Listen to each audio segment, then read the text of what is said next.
Greetings! I'm Susun Weed, an herbalist who lives in the Catskill Mountains and the Hudson River Valley. I'm 78 years old, and I've had 3 good ideas in my lifetime. One of those good ideas is that there are 3 traditions of healing. The scientific tradition, the heroic tradition, and the wise woman tradition. The tradition of healing that you are most familiar with is the scientific tradition. The scientific tradition measures and fixes. When you go to someone who's practicing medicine in the scientific tradition, they're going to measure you. They'll take your blood pressure, they'll take your blood, look for things in your blood, they'll see how high you are, how wide you are, how well you see, and all other things that can be measured, because the scientific tradition is about measuring up. The scientific tradition is very nervous about herbs. When I was first studying herbs, I was told, well, of course herbs work. Drugs are made of herbs. Kind of true, kind of not true. More and more these days, the drugs that are made of herbs are because we get an idea from a plant, or we can see an alkaloid or another healing constituent in a plant, and then we are able to replicate that.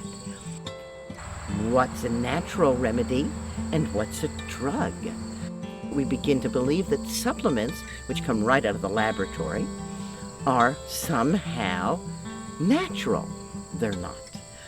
The scientific tradition prefers to use herbs standardized. They want to know what the active ingredient is in the herb, and then they want to standardize the remedy to that. The scientific tradition prefers to use herbs powdered and put in capsules, so there is a specific and measurable dose available. Measuring and fixity standardization are some of the most important things in the scientific tradition, and I actually agree with them. If you're going to use herbal medicine by making it as drug-like as possible, by powdering it and putting in capsules, or extracting and concentrating and purifying, these are drugs. To the scientific tradition, an herb is a drug. If you read the PDR for herbs, it says the part of dandelion used is the root, and this is the last time that you hear the word root. Thereafter, everything is done by the drug. Our diets are filled with herbal medicine. So one of the things that I suggest that people do, if a medical professional in the scientific tradition says, don't use any herbs because I'm prescribing these drugs for you, is to look at them and say, can I eat garlic?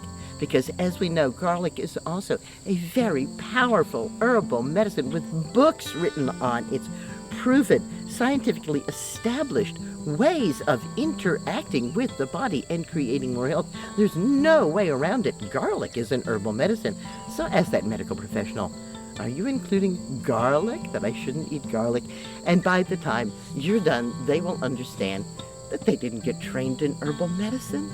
We don't want to ask somebody who doesn't know something about that something. I don't know anywhere near as much as most MDs know about drugs, but I know a lot more than the vast majority of them do about herbs. I've been working with and teaching people about herbs for more than 50 years. Not just my family and friends, but hundreds of thousands of people. My books have sold millions of copies and been translated into a great many languages.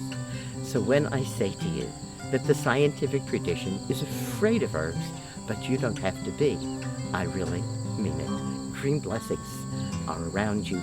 The scientific tradition is not the only tradition of healing.